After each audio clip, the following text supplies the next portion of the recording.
Hello, Snugglebugs. Welcome to today's Whizbangs Workshop card review. Where we're looking at the little Priesty Priest cards today. Um, and we can start by seeing that some Dragon Priest stuff is coming back. Might not be a lot, but we'll see, right? We'll get there. We'll take a look. So we have the miniaturized card up first for Priest here. It is Clay Matriarch. So it's a 3/7 taunt. Not the worst. Like, usually that obviously would only be, say, maybe a 4 or 5 mana-ish. However, it also has Death Rattle, Summon a 4/4 Whelp with Elusive, which is the new keyword, but really just the keyword we've been asking for, which means can't be targeted by spells or hero powers. And the Miniaturized gives you a 1/1 copy. Where's it? 1/1 for 1 copy, but again has Taunt with the Death Rattle, get a 4/4 with Elusive. So, like, in theory, like especially at 7 mana, you play 2 of these, they die, you get 2 4/4 Whelps. I think Dragon with Elusive could be really strong. I think Dragon Priest has always had a history of being pretty good. Up front, I'll have to wait and see. I mean, because I think really the power strangely comes from the Death Rattles of these, and maybe the Dragon tag. So we'll have to see what the other cards are. Up front, this doesn't seem overly strong. I guess Taunt is good, but overall so far, I guess oh, I'm saying that it's 7/11 stats for 6 mana. So yeah, it's I guess I'm just looking at the 6/3/7, but with the Death Rattle included, this is pretty good. This is a lot of stats for its cost, split over 2 bodies, one that can't be targeted, one with taunt. So they both have effects. So I don't know why my brain, I guess, is looking at it. I guess I'm just too focused on the 6 mana 3/7 versus the entire package here. So ignore me. It's not jumping out at me as like overpowered or super strong, but like it's well statted for what it is with 2 different bodies. So ignore, I guess, that initial initial concept here. And then we have our first spell, which is also Dragon, I believe, which is Fly Off the Shelf. Deal 1 damage to all enemy minions, so an AoE. Then repeat for each dragon you're holding. So it like spits it out one at a time, which is good because it means it can deal with death rattles or things like that. Could be bad if you're dealing with things that like when they take damage, but that's not super common. So it could be a 4 mana. You know, you're playing a Dragon Priest. Let's say you want to have at least 4 or 5 dragons in your hand. Probably to make this good at 4, your opponent's probably going to have a bunch of things with 3 or 4 health, so you're going to want it to be 4. So 4 mana, say 4 damage AoE is really good. It only damages enemy minions, so it doesn't do the damage to their face, but it also doesn't hurt your own either. So this is one of those types of board clear, board removal, that if you already have a bit of stuff out, and then your opponent tries to like build a board against you, or they play taunts, things like that, you can just fly off the shelves with your little dragon plushie toys and kind of clear and go face. I think this is a really strong card. Of course, it limits itself to mostly only being in as pure dragon decks as possible, but in those decks, it will be probably a must include, in my opinion. So our next spell here is called Purifying Power. Look at this beautiful card art up here. It is a 2 mana holy spell, which is silence all friendly minions and then give them +1/+2. Silence Priest, it kind of goes through multiple iterations where you play a bunch of vanilla cards with high stats or stuff with negative effects or things that can't attack. 4 mana 7/7 taunt, etc. All of a sudden you have a 2 mana, turn all of those, buff them all, and then make it so they can all attack and things like that. So I think this could be good. I think it could just be good in any priest deck if you're looking for a little extra push as well, because maybe your minions had battle cries or something, so their effects are already gone. Typically, this would fall into the self-silencing archetype, which comes and goes in the meta. So I think it's just one of those nice cards for them to have in the set to make people think, you know, what can we do with this and pull out some crazy shenanigans, but I don't think it's going to be like a super powerful auto-include meta-defining priest card unless that deck itself becomes meta-defining, right? Okay, and then we have like one of our draw powers. I say one because I could be wrong. No, I think this might be the only one. But draw powers for Dragon Priest, which is scale, replica, draw your lowest and highest cost dragon. Now, there's a 3 mana draw 2 dragon buff card in Druid, so I feel like this is pretty well statted, and I like the fact it actually gives you the lowest and highest cost, and of course the theme or the flavor of the card is just really good. But anyway, I think this is just great. Again, you know, it's 2 mana draw 2. You can't really beat that. It technically tutors for you as well. You can build around like a super high cost dragon and then like maybe a low cost dragon that you really need. So it's going to be, again, this will be an auto-include in dragon decks. And if you're just playing a priest deck with, again, a handful even of dragons in it, like controlled priest, you'll probably just play this because it's a 2-mana draw too. Like, why wouldn't you, right? So I think this is going to be one of the higher used cards in priest, I guess we'll say. Our first legendary for priest here, and this is Time Winder Zarimi. So battle cry once per game. If you summoned 5 other dragons, you then take an extra turn. So it doesn't include itself, so it does have to be 5 other dragons. So that's important to note, but still, 5 dragons isn't a lot. And if we learned anything from the Mage Quest years ago, or for those still playing Wild, I guess, an extra turn can obviously just win you the game, especially if, you currently still have 1 or 2 other dragons out. Like, sometimes your opponent didn't get to completely clean the board up or things like that. Maybe you're at 10 mana at this point and you play that 6-mana dragon where you're looking at coin, play Time Winder Zarimi. All of a sudden you get another whole turn where you can potentially either just win the game or come up with like something for that your opponent can't deal with at all, or a worst case scenario, it just gives you that extra turn to keep the opponent's board clean.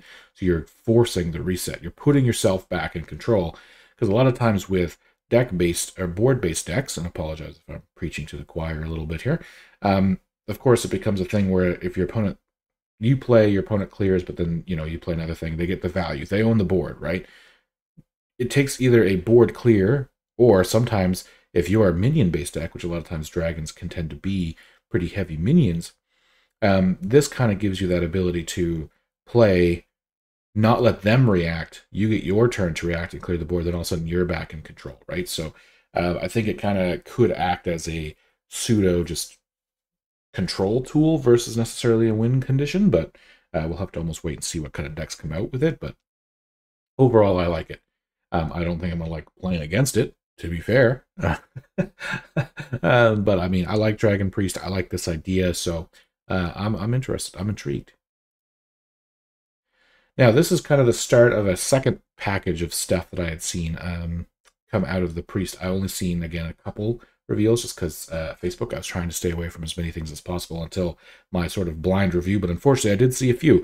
One of which was this Papercraft Angel, which is a 3-mana 2/5, so decently statted minion. I think we've seen that before, or maybe even 2-mana 2/5. But your hero power costs 0. I mean, this is not terrible, right? I mean, you have Reno, effectively 3 mana. You're planning on hero powering this turn anyway, or not even just Reno, but like, all of a sudden your hero power costs 0 means that if you were going to hero power, this card only costs 1, so 1-mana 2/5 is pretty strong. However, we will get to a legendary later that's going to make me want to come back to this Papercraft Angel and talk about it. But as a standalone card, strong but not like scary. But like I said, we'll come back to that. Next up here we have a 3-mana 3/3, a Careless Crafter, which is Death Rattle. Get 2 0-cost bandages that restore 3 health. Here is the bandages in question. Just 0-mana spells that restore 3 health. So, I mean, not immediate, but 3-mana 3/3, restore 6 health. Great. Again, we'll probably see soon as to why 0-mana cards could be really important. Usually, I mean, 0-mana cards are good in most decks, but yeah, it feeds into the legendary, I guess is all I'll say. Not to spoil anything too much. Here we have Repackage, which is just I love the theme of the set, to be honest, but it's a 7-mana spell that stuffs all minions into a 2-cost box and then shuffles it into the opponent's deck. So think Psychic Scream, if you remember that from before, where it just picks everything up and puts it into your opponent's deck. Except in this case, instead of necessarily making your opponent's deck larger, which sometimes was why Psychic Scream could be good, you put junk in their deck and it wastes multiple draws. In this case, it's only really going to waste 1 draw from them. However, the other side to this is it is a 2-cost box. So when they have this in their hand, they have to play it again to add the minions to their hand. So it kind of slows them down, 2 mana. Also, you have to think if you put, say, 8 cards in here, when they reopen this in their hand, if they don't have room, they're going to lose some minions. So honestly, just a good wide, board clear for Priest, and could be kind of annoying for your opponent sometimes. Then we have Chalk Artist, which like I said, I just love the set. I love the art and all that kind of stuff. 4 mana, 3/3. Battlecry, draw a minion, which is, good. But then you transform it into a random legendary one, but you keep its original stats and cost. So the way I don't want to say take this, because I'm pretty sure this is obvious how it works, but it's a draw a minion, right? So it's just a 4 mana, 4/3, which is not terrible with a draw 1, right? But then you turn it into a random legendary. But let's say the legendary you turn into that has to be a minion. So I was going to say Reno, but that's like Reno, the hero card, but obviously that doesn't work. Let's say Registraza for some reason is what's in my hand, because I'm thinking dragon and Reno style cards. It's a 8 mana card, but say the minion you drew is a, the 3/3 one we were just looking at, this Careless Crafter, right? To my knowledge, this means that the Registraza becomes a 3 mana 3/3. So what you're really hoping for here is to draw a cheap minion and turn it into a good, probably Battlecry or Death Rattle or passive effect style legendary. So effectively you can get it for cheaper than what it would normally cost, or because it's random, it doesn't have to be priest to my knowledge, which means you can, get other things. You don't want to draw an expensive minion, especially because if you're playing it and it's a big minion, it's probably for a reason. You don't want to transform it into something else. I think this could be a lot of fun. I feel like you're going to see some high rolls off this, but there's also a lot of really bad legendaries. Now, earlier in the rotation, when there's only going to be this one set in the core set, that pool might be better or worse. So I think it'll just depend on, like, if you have legendaries you don't want to risk in your deck, you probably don't want to play this. But if you don't really, it's a fun, random card, which I'll probably be playing for that reason, even if it's not good. And then last but not least, this is the card that I know I was being, some people mentioned to me in the comments there, wanted my opinion. So here it is. We have Raza the Resealed, which again, love the set, love the idea. 5 mana, 5/5, Battlecry. For the rest of the game, your hero power refreshes whenever you play a card. So remember, we also have the other minion. So this is for the rest of the game, first of all. So you can just play this on 5. Rest of the game, anytime you play a card, your hero power gets refreshed. You then, later in the game, hero power or something, play the 3 mana minion, refresh because it costs 0, do it, have your 0 mana healing spells, hero power, hero power, hero power. As of right now, of course, because the Dark Bishop is leaving, you don't get the 2 damage to face hero power. So it seems weird because it's almost like just a healing over and over and over again. However, of course, probably part of the reason I was thinking of Reno Jackson earlier is because I knew this card was coming. And if you're playing Highlander Priest and you play Reno, because this just says your hero power refreshes whenever you play a card for the rest of the game, you can get the 2 damage from the Reno with all the bonus effects. You have a bunch of either 1 mana, 0 mana cards in your hand. Your hero power costs 0. And you can just like ping them. Now, probably won't like necessarily OTK them. Like I currently don't see Priest having enough spell generation, like the Gatling Gun Priest with the old Raza as an example. But like even just being able to play your Reno in a Highlander deck, play 2 or 3 cards per turn, because we know Reno's hero power sometimes is enough to just kind of like win and keep your opponent's board clean. But even then, like I said, just be able to play that 2, 3, 4 times per turn, because you can refresh it and possibly have it cost 0 for a turn or 2 if the minion lives, or you play 2 copies and you happen to have one before you play your Reno. I think there's definitely some danger, but up front, I don't think this is as scary as people. What am I trying to get at here? I think people are looking at the old chain Gatling gun, whatever, machine gun Priest, and connecting this card to that. But as of right now, I don't see it being a thing. I know there's also the upgrade hero power Justicar, which might work with Reno. I'm not sure how they're going to do that. So again, you might do a thing where you have like Raza, you play your Reno, you play your upgrade Reno's hero power and all that kind of stuff. But honestly, at that point, at that point, you're so late in the game too that like Control Priest already has other ways to do effectively similar type things over time. So I don't know. I like it. I think it's interesting. I think as long as they don't bring back the unlimited, because if you don't remember, and I'm sorry, I don't want to rant too much on your here, but those who don't remember, there was a old Raza, which was like the Highlander, I believe, where you could have duplicates and you'd play it Or maybe it was you could only have shadow spells, or I forget. Anyway, I apologize. But when you played it, your hero power was free for the rest of the game and refreshed whenever you... There was like a 2-card thing you had to do to make it 0 and refresh whenever you play a card.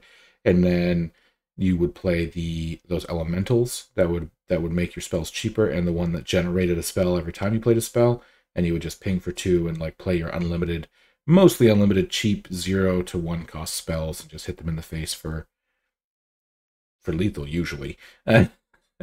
So that, I don't think this is that, but if they ever come out with something that brings that sort of back into the fold with the Raza effect, yeah, obviously that's going to be scary. But as of right now, I'm not too concerned. What are your thoughts down below? Do you like the Machine Gun Priest? Do you kind of hope they bring that back, or that this enables some form of that? Or maybe just dragons, because dragons are cool, because they're dragons. But yeah, let me know, and I'll see you in the next one.